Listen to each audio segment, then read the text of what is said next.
Otep à tous, bienvenue sur la chaîne des panafricanistes par essence, par conviction et par excellence. Celle des citoyens qui émitent par nécessité et obligation de combat. Nous sommes une chaîne qui n'est guidée que par nos ancêtres et rien que par les ancêtres qui appartiennent à l'égrégore du monde noir. Par conséquent, nous ne croyons en aucun Dieu venu de l'étranger. Toutefois, cette vidéo n'est aucunement destinée à inciter à la haine ou à la violence, car nous menons un combat qui est d'abord et avant tout spirituel, intellectuel et démocratique. Ensuite, il est politique, géopolitique et géostratégique, contre l'impérialisme, le colonialisme, le néocolonialisme et l'endocolonat, qui sont tous qualifiés de crimes contre l'humanité.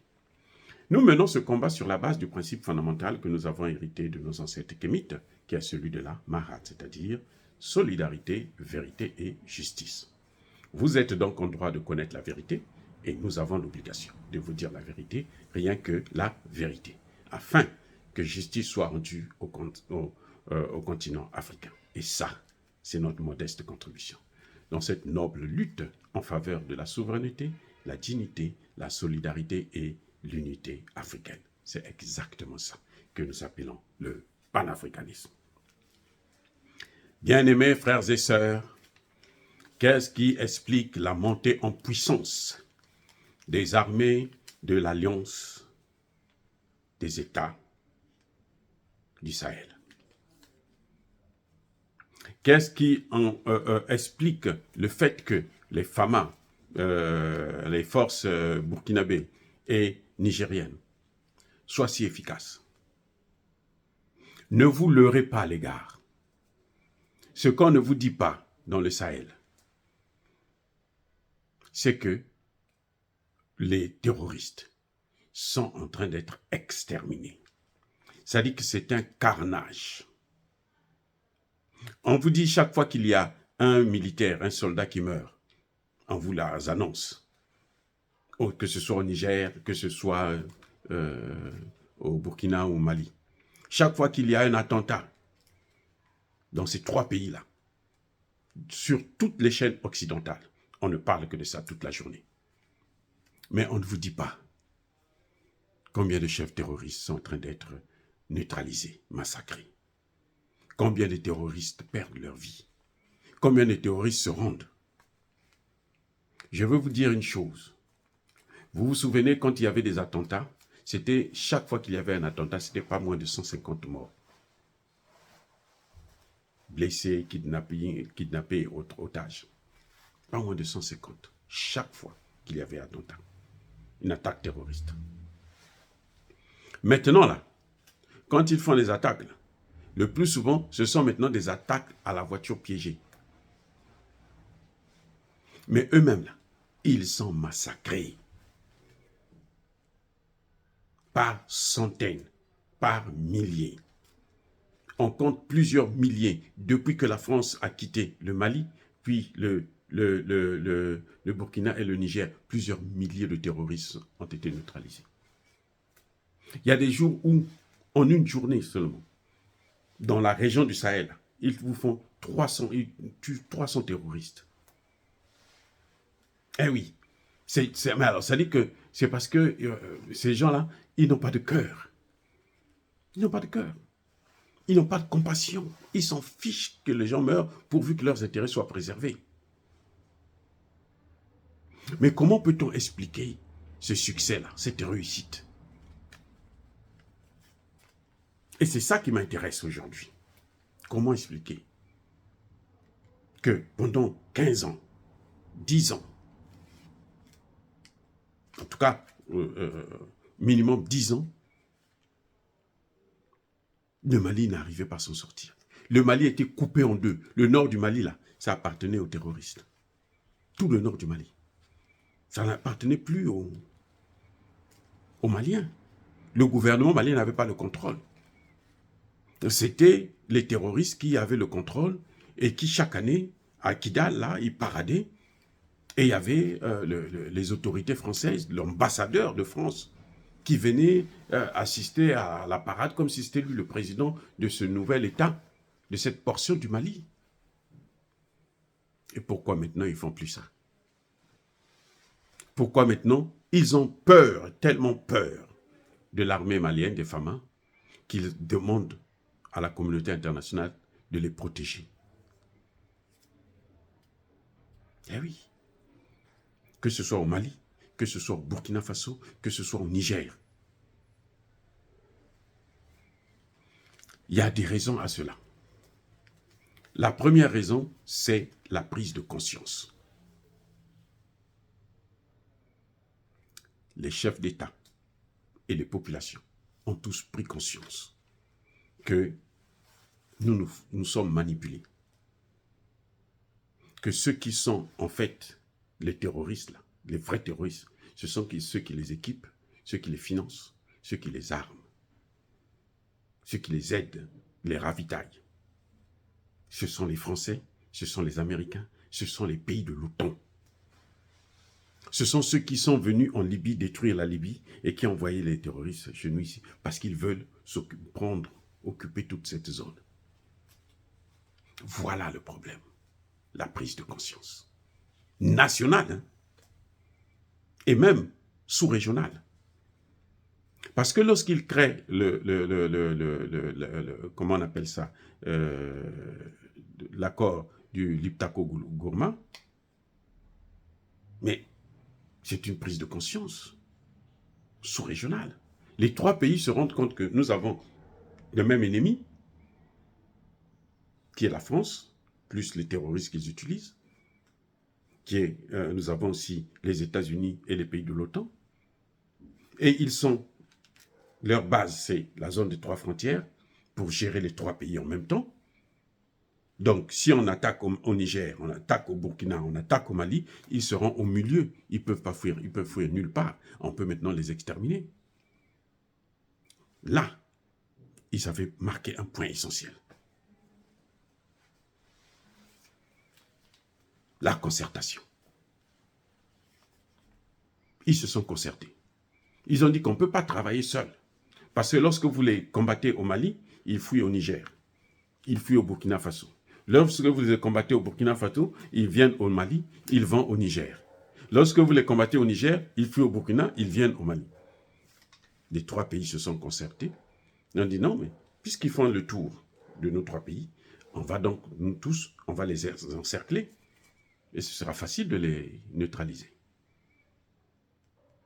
La deuxième prise de conscience, c'est sur le fait que, eh bien, nous avons un partenaire, un mauvais partenaire. Un partenaire qui ne nous donne pas des armes, qui ne nous vend pas des armes. Même quand on lui donne de l'argent, il prend l'argent, il dilapide son argent et il ne nous donne pas le produit. On est toujours des armées sous-équipées. Ou au Mali, vous trouvez une Kalachnikov pour 7 militaires. Au Burkina, une Kalachnikov pour 4-5 militaires. Quand on vient en réserve, vous n'avez rien. Si vous intervenez, par exemple, à Kidal, vous n'avez plus d'essence, vous devrez revenir jusqu'à Bamako pour se ravitailler, si vous avez des problèmes. Donc, vous êtes même exposé lorsque vous acceptez d'aller en mission. Voilà ce que nous avions subi. Ils ont pris conscience de ça. Il faut changer de partenaire. On va vers un partenaire qui nous équipe. Le Burkina est équipé là, en moins d'1 an. Le Burkina était équipé. Chaque combattant burkinabé a son arme. Et il a les munitions. Chaque combattant. Pareil pour le Mali. Maintenant, c'est la même chose qu'on commence à voir aussi au Niger. Les gens ne sont plus là, ils viennent, bon, pendant qu'un est en train de tirer, il y en a 4 autres qui sont en train d'attendre que lui finisse, s'il est fatigué, bon, un autre passe. Non, ce n'est plus ça. C'est la prise de conscience. La détermination. Assimi Goïta a vu comment les Occidentaux, la France, a empêché l'armée française de pouvoir rentrer dans Kidal pour déloger les terroristes. Assimi Goïta était là, il a vu. Et il s'est dit, je dois me venger. Il était déterminé. Mais il y a un autre paramètre qui est, je pense même le plus important. Le soutien de la population. Le soutien de la population. Mais comment on fait pour obtenir le soutien de la population? Ce n'est pas parce qu'on a des beaux yeux qu'on obtient le soutien de la population. Ce n'est pas parce qu'on porte une cravate avec 6 boutons qu'on obtient le soutien de la population. Non. C'est quand on fait ce que cette population vous demande de faire. C'est quand on se soumet à cette population, quand on sert cette population. Pas quand on prend l'argent de la population, de cette population-là, on amène ça à l'étranger, on va acheter des villas, des maisons, des voitures qu'on ne conduit parfois même pas. Vous venez, vous conduisez ça une fois dans l'année, pendant une demi-journée, et puis ça y est, c'est fini. Vous croyez que, bon, nous, on est là, il n'y a qu'un parterre de voitures. C'est pas ça. Et ça ne vous aide pas. Regardez Assimi Goïta. Quand on a dit qu'on doit sanctionner les dirigeants maliens, on a pris des sanctions contre Assimi Goïta et son équipe. Assimi Goïta n'a pas de maison à l'étranger. Il n'a pas de compte bancaire à l'étranger. Et donc, les sanctions là, ça lui passe au-dessus tête-cul.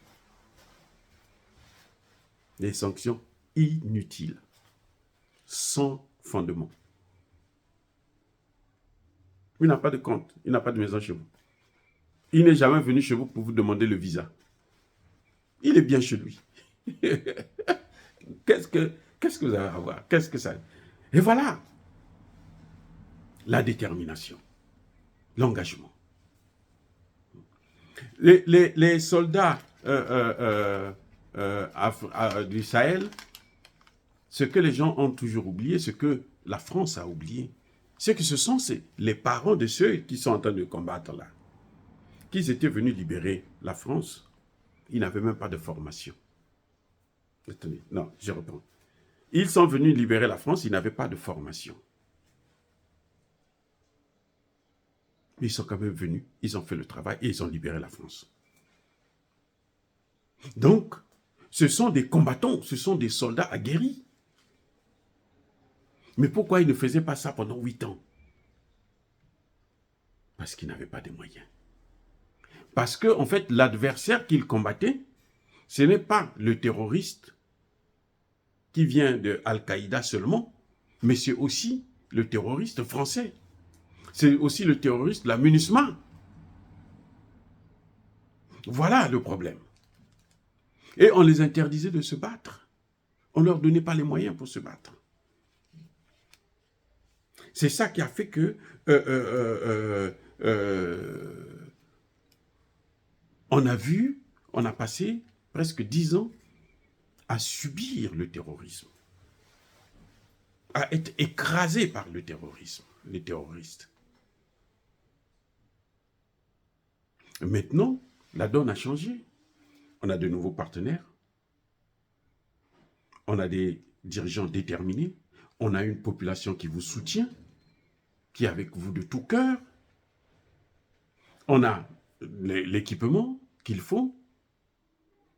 On a des hommes déterminés, des patriotes, au pouvoir et sur le terrain. Quand, comment vous l'appelez, Tinubu disait, les militaires doivent aller sur le terrain, aller combattre le terrorisme. Chez lui, là-bas, au Nigeria, là, actuellement, là, il ne se passe pas un jour où il ne tue pas un Nigérien. Ah, je vous rappelle, les Occidentaux n'en parlent pas. Pour ne pas que les gens disent à Tinubu, mais toi, au lieu de faire la guerre au Niger, occupe-toi de cette guerre chez toi, qui est déjà chez toi, là. C'est ça. C'est la communication. C'est la guerre. Parce que cette guerre, c'est d'abord une guerre dans le domaine de la communication. C'est pour ça qu'ils ne donnent pas toutes les informations, mais c'est ça qui se passe. Vous voyez, on a tout ça, maintenant on a les mains libres. On peut dire les accords d'Alger, nous on s'en fout, on n'a pas besoin de ça. La SEMA, s'ils ne sont pas contents, on les combat aussi. On va voir ce qu'ils feront. Parce qu'ils ne peuvent plus recevoir des armes. La France n'est plus là. La France a quitté le Sahel. Ils ne peuvent plus. Vous voyez? Donc, c'est un peu ça. Ce sont ces raisons-là qui font qu'aujourd'hui, nous voyons que la lutte contre le terrorisme est en train de donner des fruits. contre les Kidal est vidé des chefs terroristes. Au moment où nous parlons là, les chefs terroristes ont quitté Kidal. Ils ont fui avec leur famille. Hein. Attendez, pas seulement les chefs eux-mêmes. Ils sont partis avec leur famille. Ils sont obligés d'appeler les Nations Unies, on prend des petits-enfants de 5 ans, 10 ans, on les met devant, allez, on les utilise comme des boucliers humains. Pensant qu'ils vont faire reculer l'armée malienne. L'armée n'a pas reculé, l'armée a dit, déposez vos armes. Et puis c'est tout. Dire cela, c'est inciter à la haine ou à la violence. Non, il y a pas colère, il y a malheur. Mais encore une fois de plus, bien-aimés frères et sœurs, je persiste et je signe. Soyez bénis, soyez abondamment bénis par le Dieu des Kémites et par nos ancêtres angélisés. Mais que tous ceux qui persécutent le continent africain le pillent et le déstabilisent, qu'ils soient noirs, blancs, chinois, arabes, juifs, indiens, qui qu'ils soient punis, maudits, foudroyés, neutralisés, écrasés, effacés par ce Dieu des Kémites et par nos ancêtres angélisés. Vive l'Afrique éternelle. J'ai dit et j'assume.